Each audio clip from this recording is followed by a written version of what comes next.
I recently read The Millionaire Next Door: The Surprising Secrets of America's Wealthy by Thomas Stanley and William Danko.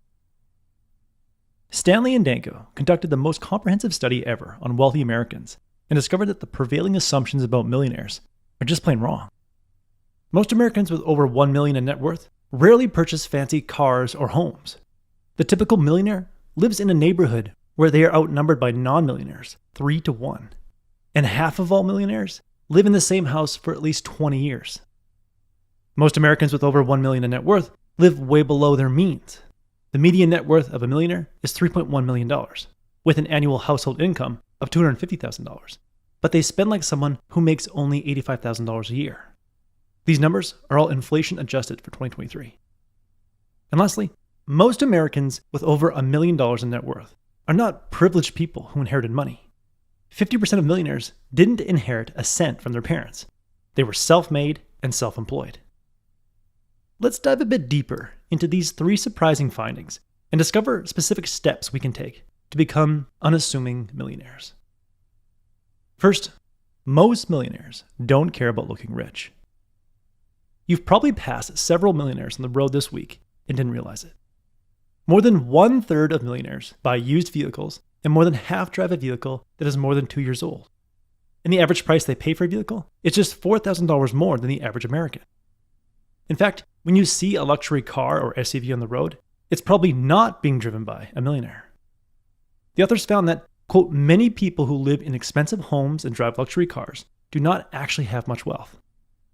Just as people act confident when they're insecure, people look rich when they have very little in the bank or invested in appreciating assets. The truly rich people, the people with money in the bank, know that the thrill of buying a luxury car, a suit, a watch, or any other high-status artifact lasts about a month. But the pride of buying assets that increase their financial independence lasts a lifetime. The authors define financial independence as a point at which you accumulate enough wealth that you can live without working for at least 10 or more years. Instead of buying a home in the nicest neighborhood you can afford, buy a house in a neighborhood where you make at least twice as much as your neighbors. When you know you make more than your neighbors, you feel financially secure and less pressure to buy expensive things just because your neighbors do. The authors say, it's easier to accumulate wealth if you don't live in a high-status neighborhood. Side note, the average American millionaire in 2023 owns a house valued at $630,000, despite being able to afford a home worth more than $2 million. Whenever you're tempted to buy nice things to keep up with your friends and neighbors, just recall the words of one millionaire doctor in the book. I'm not impressed with what you own. I'm impressed with what you achieve. Forget accumulating nice things and focus on your craft. The next surprising finding from Stanley and Danko's studies is that most millionaires live well below their means. Many people in America earn an annual income that should put them on the fast track to becoming a millionaire, but never get there because they don't defend the money they make. Stanley and Danko say, millionaires play both quality offense and quality defense. They're good at generating money and good at protecting their money. And quite often, their greatest defense helps them outscore and out-accumulate those who out-earn and have superior offenses. The foundation stone of wealth accumulation is defense. And this defense should be anchored by budgeting and planning. Here's a rule of thumb to know if you need to play more financial defense. Multiply your age by your pre-tax annual household income, then divide it by 10. If your net worth is not above this number, you need to start saving 15% of your monthly income and live off the rest. Nearly every millionaire in Stanley and Danko's study saved a minimum of 15% of their annual income. If 15% seems impossible, upload your credit and debit card spending into a budgeting app that breaks out your discretionary spending, and you'll quickly see opportunities to spend less while maintaining your quality of life. My wife and I did this and found that we were spending too much money dining out at mediocre restaurants. If we cooked at home more often and only ate out twice a month but at restaurants we loved, we would get more joy looking forward to those experiences and be healthier. Whatever area of discretional spending that you see as an opportunity for saving money, make a budget for it and stick to it. This might include budgets for eating out, entertainment, travel, hobbies, gadgets, home decor, and anything else beyond your basic needs. One major difference between the wealthy and non-wealthy is that wealthy families spend twice as much time analyzing and planning their spending than non-wealthy people. Review your spending at least 1 hour each month to continually find ways to save at least 15% of your annual income. Then as you earn more, keep your spending the same. That way your savings rate will gradually go up from 15 to 20% and achieve the same savings rate as the average millionaire in the wealth study. Now, the third surprising finding of Stanley & Danko's study of wealthy Americans is that most millionaires are self-made and self-employed. The authors found that self-employed people make up less than 20% of the workers in America, but account for 2/3 of the millionaires.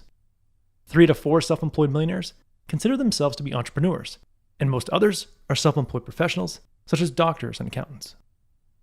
Being self-employed requires hard work, persistence, diligent planning, and incredible self-discipline, all of which happen to be the 4 most common traits of self-made millionaires.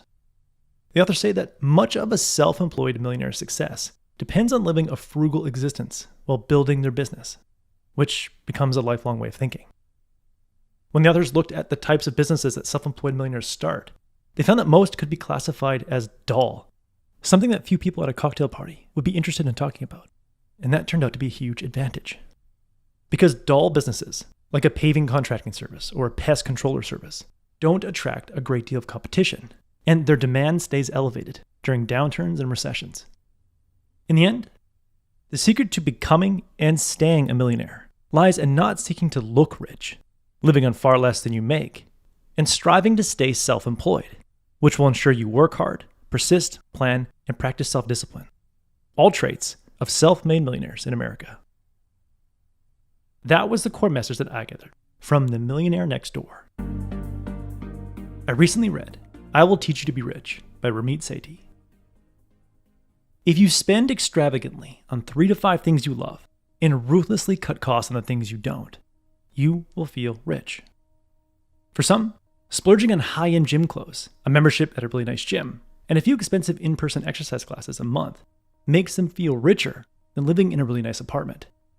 Ramit Sethi's friend found that spending thousands of dollars on camping and mountain biking made him feel rich, so he downsized and moved into a smaller apartment to free up money for what mattered to him. Whatever your 3 to 5 things are, embrace them. Be unapologetically different. If someone thinks it's ridiculous to spend what you spend on the few things or experiences you value most, that's their problem.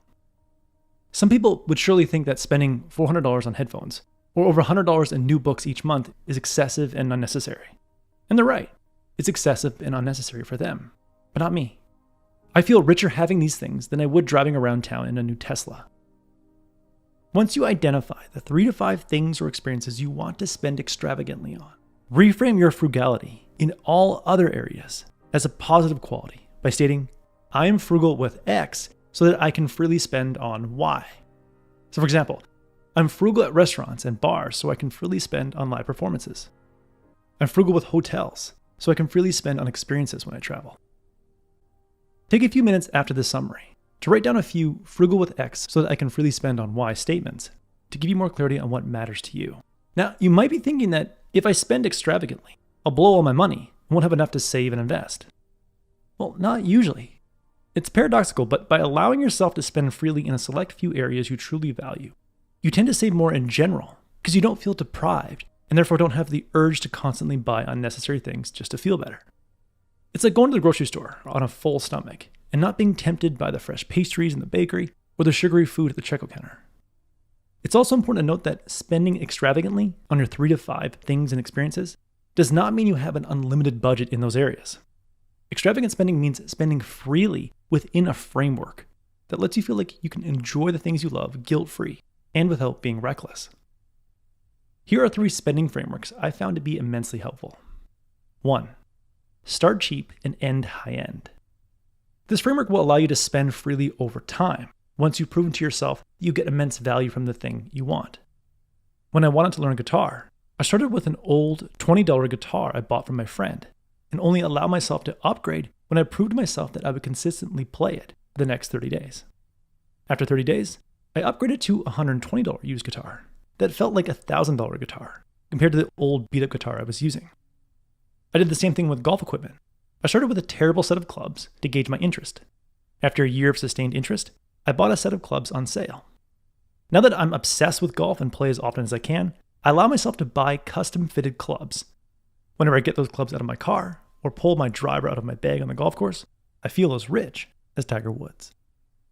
Spending framework number 3, the 7-day rule. When you want to buy something in your extravagant spending domain, write an email that will bounce back to your inbox in 7 days describing what you want to buy and how badly you want it. When you receive the email 7 days later, ask yourself, is it still worth the money? Do I still want it as much as I did 7 days ago? If not, pass on the purchase. Because if you're less enthusiastic 7 days later, you won't care about it 30 days from now. Here he actually speaks about becoming a better employee and a business partner and how to increase your value and become a key player in future success. So obviously people will pay you more. Come up with a plan to demonstrate how you'll contribute to the company's success. Do some upfront research to find a few projects you're working on or might be working on.